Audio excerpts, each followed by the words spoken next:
Welcome to our channel 100% knowledge with success.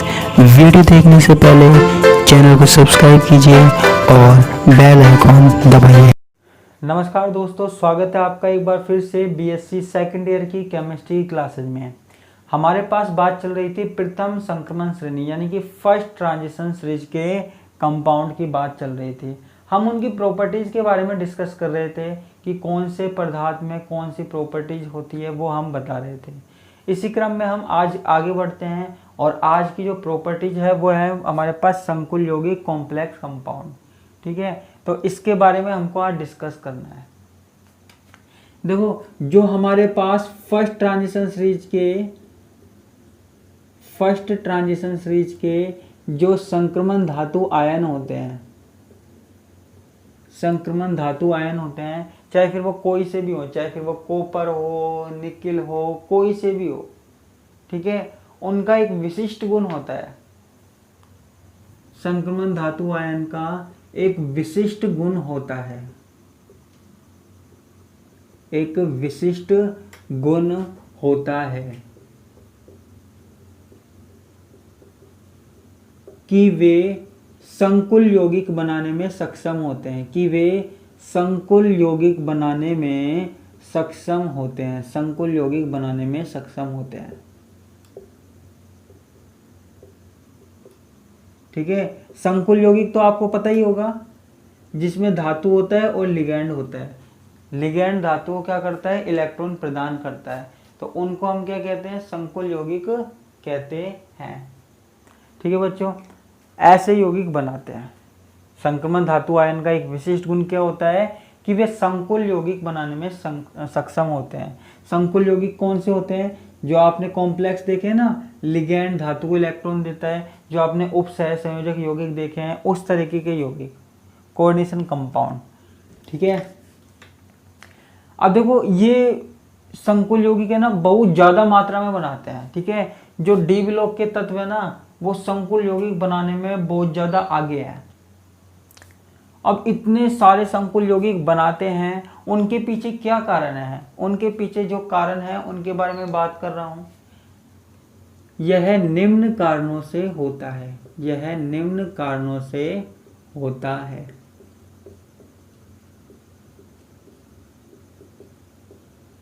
देखो, कोई भी संक्रमण धातु आयन हो, कोई भी मेटल आयन हो, वो संकुल यौगिक बनाता है तो उसके पीछे कुछ ना कुछ कारण होता है, कुछ ना कुछ रीजन होता है। उन रीजन की हम बात कर रहे हैं। ठीक है, तो वो कौन कौन से रीजन हैं उनके बारे में हम बात कर रहे हैं। ठीक है, तो देखो, इनका परमाणु आकार क्या होता है? छोटा होता है। छोटे परमाणु आकार के कारण ठीक है, एक तो इनका आकार क्या होता है? छोटा होता है। इनके परमाणु का आकार छोटा होता है।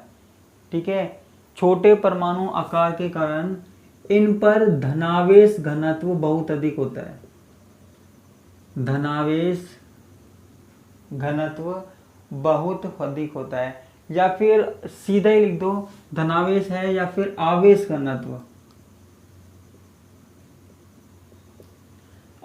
घनत्व बहुत अधिक होता है।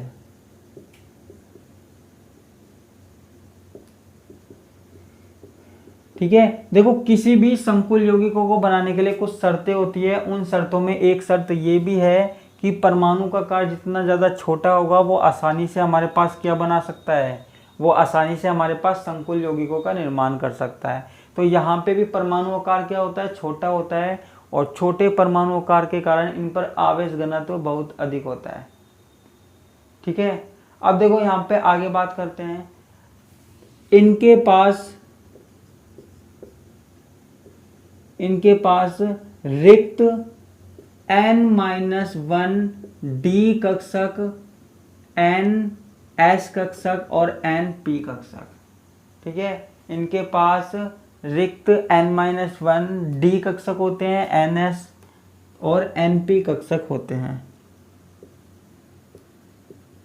ठीक है, अब आप कहोगे सर ये कक्षक होते हैं तो हम क्या करें? अगर इनके पास ये ऑर्बिटल हैं तो फिर क्या प्रॉब्लम है। देखो बच्चों, अगर इनके पास रिक्त कक्षक होते हैं, किसी भी धातु के पास अगर खाली कक्षक है, खाली ऑर्बिटल है, तो वो आराम से किसी से भी इलेक्ट्रॉन प्राप्त कर सकता है। ठीक है, अगर इनके पास खाली कक्षक हैं तो वो किसी से भी इलेक्ट्रॉन प्राप्त कर सकता है। अब देखो, इनके पास खाली कक्षक होते हैं जो संकृत हो जाते हैं, जो संकृत होकर नए कक्षकों का निर्माण करते हैं,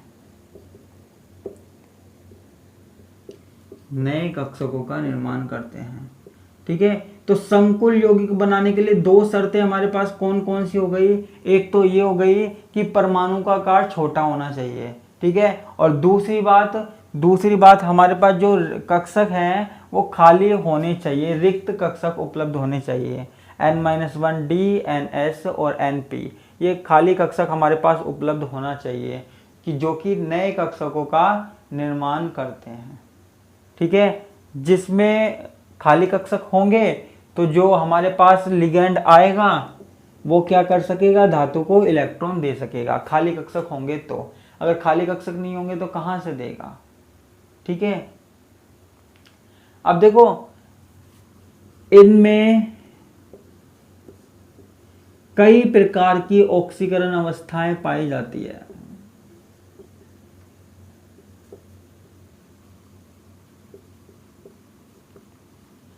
कई प्रकार की ऑक्सीकरण अवस्था पाई जाती है। तो देखो, ये तीन गुण अगर किसी भी तत्व में होंगे तो वो आसानी से क्या कर सकता है, कॉम्प्लेक्स कंपाउंड बना सकता है, संकुल यौगिक बना सकता है।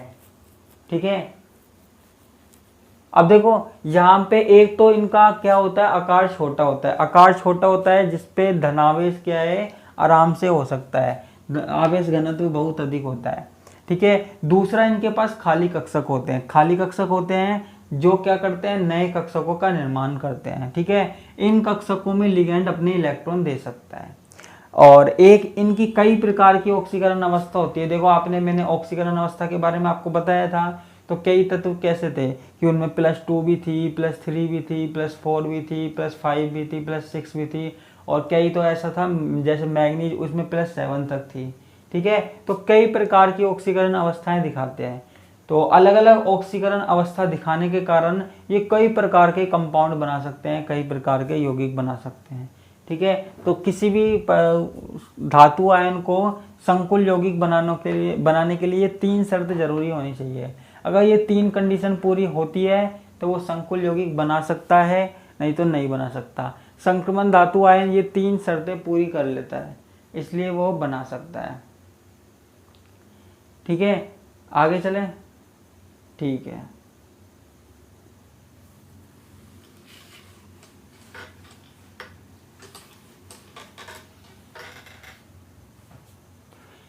एक हमारे पास है नॉन स्टाइकियोमिति अनुपात। नॉन स्टाइकियोमितीय अनुपात, इंग्लिश में भी यही बोलते हैं इसको, non stoichiometric ratio. Non stoichiometric ratio. अब आप कहेंगे ये क्या होता है। ठीक है, तो संक्रमण तत्व मैं आपको बता देता हूं। संक्रमण तत्व ऐसे यौगिक बनाते हैं, ऐसे यौगिक बनाते हैं जिनमें संगठन का स्थिर अनुपात नहीं होता है। अनुपात नहीं होता है। ठीक है, संक्रमण तत्व कई बार ऐसे यौगिक बना लेते हैं जिसमें संगठन का स्थिर अनुपात नहीं होता है, यानी कि हमारे पास स्थिर अनुपात नियम का पालन नहीं करता है।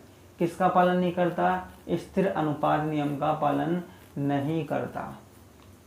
ठीक है, अब देखो यहाँ पे होता क्या है, जैसे मैं आपको उदाहरण से बता देता हूं। जैसे हमारे पास क्या है, Cu2S है। ठीक है, अब देखो यहाँ पे स्थिर अनुपात के नियम के अनुसार 2 कॉपर है और 1 सल्फाइड है। ठीक है। इनका अनुपात क्या होना चाहिए, 2:1 होना चाहिए, ठीक है। इनके बीच में क्या अनुपात है, 2:1। तो इनसे जो यौगिक बनते हैं ना, उनमें भी कौन सा अनुपात होना चाहिए, 2:1 होना चाहिए। लेकिन जब हमने इसको देखा, ठीक है, लेकिन वास्तव में जब हमने इसको देखा तो कॉपर और सल्फाइड के बीच जो अनुपात था वो था 1.7:1, ठीक है। यानी कि ये 2 से कम था, 2 से कम था, जबकि होना क्या चाहिए था, 2:1 होना चाहिए था, ठीक है। तो ये ऐसी कमी हमारे पास क्या कहलाती है, नॉन स्टोइकियोमेट्री कहलाती है। यहाँ पे अनुपात ये होना चाहिए था, जबकि होता क्या है ये। तो ये हमारे पास कई बार क्या होता है, स्थिर अनुपात नियम का पालन नहीं करते। स्थिर अनुपात नियम तो आपको पता ही होगा, जहाँ पे हमेशा हमारे पास क्या होता है, यौगिकों का अनुपात स्थिर रहता है, चाहे उनको कहीं से भी लिया गया हो, उनका अनुपात स्थिर रहता है। अब यहाँ पे इसका 2:1 होना चाहिए, लेकिन 2:1 नहीं है, 1.7 के आसपास होता है। ये हमने किससे देखा, प्रैक्टिकल से देखा। किससे देखा बच्चों, प्रैक्टिकल से देखा, ठीक है।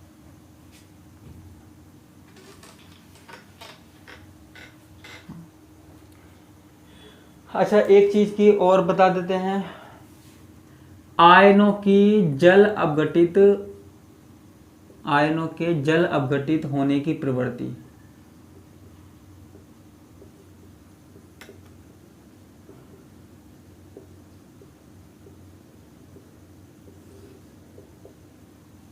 ठीक है, देखो कोई भी आयन है हमारे पास, वो जल अपघटित कैसे होता है, वो कोई भी आयन है वो जल अपघटित कैसे होता है उसके बारे में हम बता रहे हैं, ठीक है। जैसे हमारे पास क्या है, कोई एग्जाम्पल है, जैसे है CuSO4, ठीक है। मैं एग्जाम्पल से बताता हूँ, FeCl3, ठीक है। हमारे पास जो टॉपिक है वो है आयनों के जल अपघटित होने की प्रवृत्ति, ठीक है। कोई भी आयन जल अपघटित कैसे हो सकता है, ठीक है। देखो, जब हम किसी संक्रमण धातु आयन को जल में घोलते हैं, जब हम किसी यौगिक को जल में घोलते हैं, तो वहां पे जो संक्रमण धातु आयन होता है ना, जैसे मान लीजिए Fe+3 है, Fe+3 है, यहाँ पे FeCl3 में Fe+Cl3 है। तो ये करता क्या है, जल का जो अणु है ना, जल के अणु के माइनस वाले भाग को अपनी ओर आकर्षित करता है, ठीक है। या ये Fe+3 इस प्रकार व्यवस्थित होता है, इस प्रकार अरेंज होता है कि ऑक्सीजन वाला भाग क्या है, इसकी तरफ रहे, ऑक्सीजन वाला भाग इसकी तरफ रहे। ये इस प्रकार व्यवस्थित होने की कोशिश करता है कि ऑक्सीजन वाला भाग इसकी तरफ रहे, ठीक है। और फिर ये क्या करता है, अपना धनायन कम करने के लिए FeOH ऑक्सीजन के साथ क्या करता है, बॉन्ड बना लेता है, ठीक है। तो ये हमारे पास क्या हो जाता है, +2, +3 से +2, ऑक्सीजन ने अपने इलेक्ट्रॉन दे दी ना, इसलिए +3 से +2। और यहाँ पे H+ आयन क्या है, बाहर निकल जाता है, एक H+ आयन हमारे पास बाहर निकल जाता है, ठीक है। तो ये इस तरीके से हमारे पास क्या बना लेता है, हाइड्रोक्साइड बना लेता है, ठीक है। हाइड्रोक्साइड के अवक्षेप बना लेता है,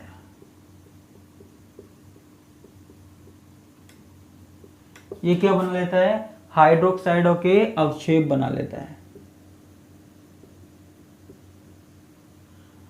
आपको यहाँ पे सिर्फ इतना सा मैं बता रहा हूँ कि हमारे पास कोई यौगिक है, जब इस यौगिक को जल में घोला जाता है, जब किसी यौगिक को जल में घोला जाता है, तो जल में घोलने पर संक्रमण धातु आयन जल के अणु के ऑक्सीजन की तरफ इस प्रकार व्यवस्थित होता है कि ऑक्सीजन अपने इलेक्ट्रॉन किसको दे दे, संक्रमण धातु आयन को दे दे, ठीक है।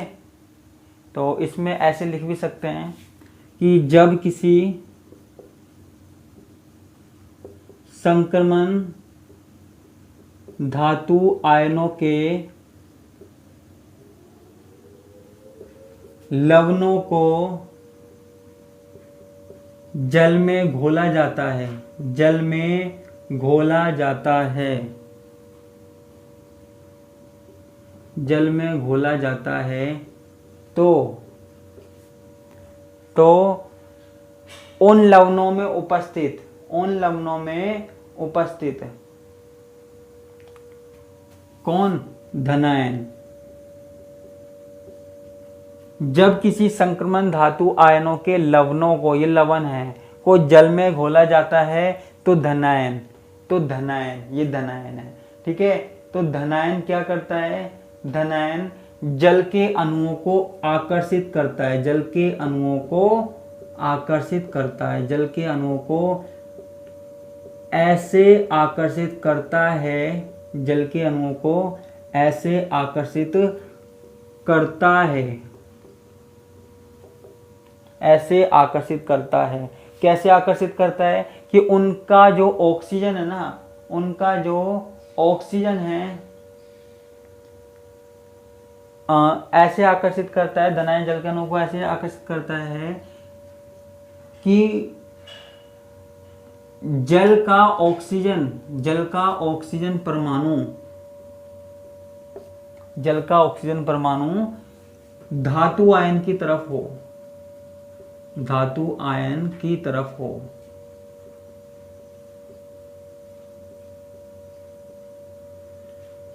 ठीक है, जब किसी संक्रमण धातु आयनों के लवणों को जल में घोला जाता है तो संक्रमण धातु आयन क्या करता है? जल के अणुओं को इस प्रकार आकर्षित करता है कि जो ऑक्सीजन है, ऑक्सीजन वाला भाग किसकी तरफ रहे? संक्रमण धातु आयन की तरफ रहे, जिससे संक्रमण धातु आयन से वो क्या कर सके? इलेक्ट्रॉन ले सके और यहाँ पे क्या है? बॉन्ड बना सके।